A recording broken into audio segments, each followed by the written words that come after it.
San Diego, California, is known for its beaches and beautiful weather. But little is known of the darkness. Here are 5 unknown paranormal areas of San Diego. El Monte Road is haunted by an African-American girl who was hung on a tree in the early 50s by locals. Her spirit is said to run across the street at night if you flash your lights at the end of the road. In the late 1950s, when racism was at its peak, a young African-American girl was walking home when she was suddenly being chased by several locals in their pickup truck. They tied a rope around her neck and dragged her to the trees by the reservoir. They hung her on a willow tree. It is said that her screams can be heard when winds pick up, shouting her sorrowing cries. The Haven Bakery is located in Hamel, California, a small town east of downtown San Diego. This bakery shop provided fresh foods to the locals, until one day the baker went down to the basement to get supplies. He found his daughter had hung herself from the ceiling. He then went on a rampage and killed his wife before killing himself. Once passing the iron fence, people claimed to see a ghostly figure in a white dress and orbs. They would also find bloody handprints, footsteps from the daughter's room, and downstairs in the basement the smell of gunpowder. In 2006 the city decided to demolish the bakery.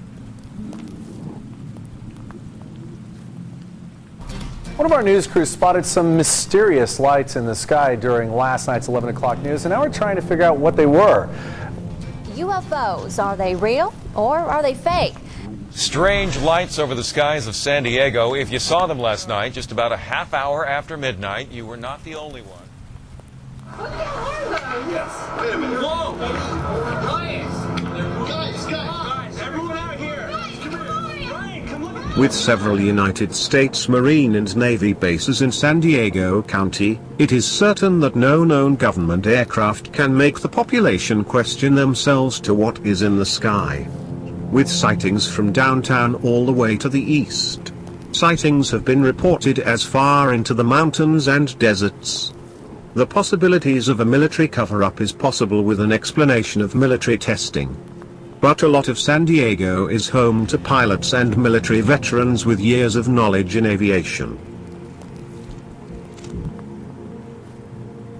Proctor Valley Road is 25 miles east of downtown San Diego, with nothing but distance from any city. Since the 1970s, Proctor Valley Road is covered in dirt. A road between Chula Vista and Hamel has held dozens of mysteries. It is home to many unknown paranormal sightings. From the blue orb in the mountains, the demon car that chases you down the road, or the lady in white. People who have just traveled down the road and were never heard from again. Simply vanished into thin air. People have reported odd car malfunctions and radio transmits. But most terrifying of them all is the Proctor Valley Monster. 911, what are you reporting? We got someone or something crawling around out here. For over 40 years, a 7-foot-tall man-eating beast has terrorized Proctor Valley.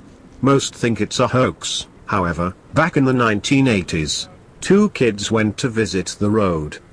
They were found mauled to death in their vehicle, with bite marks that appear not to be from a human. Other than a few similar stories, and description of a hairy 7-foot-tall primate with red eyes, appetite for humans, and obviously vicious and dangerous. More recent study within my paranormal group suggests maybe this is a Bigfoot.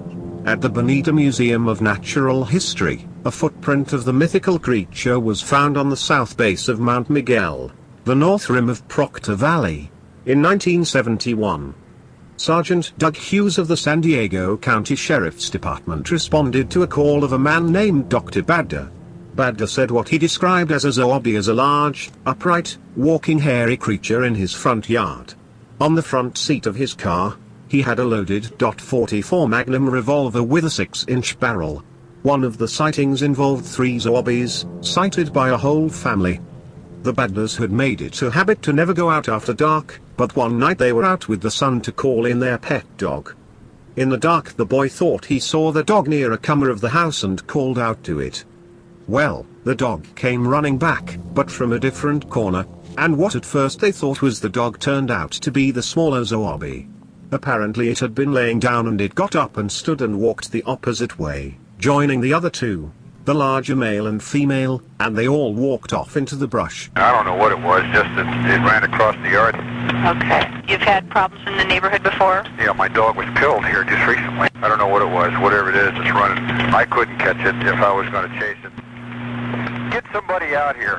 What's going on now, sir? That son of a bitch is about 6'9", I don't know. Do you see him now, sir? Yes, I'm looking right at him. Uh-oh. Okay, hang on. He's right. Is he in your yard, sir? Yeah, God, he's big. Okay, what's he doing in your yard? He's looking at me.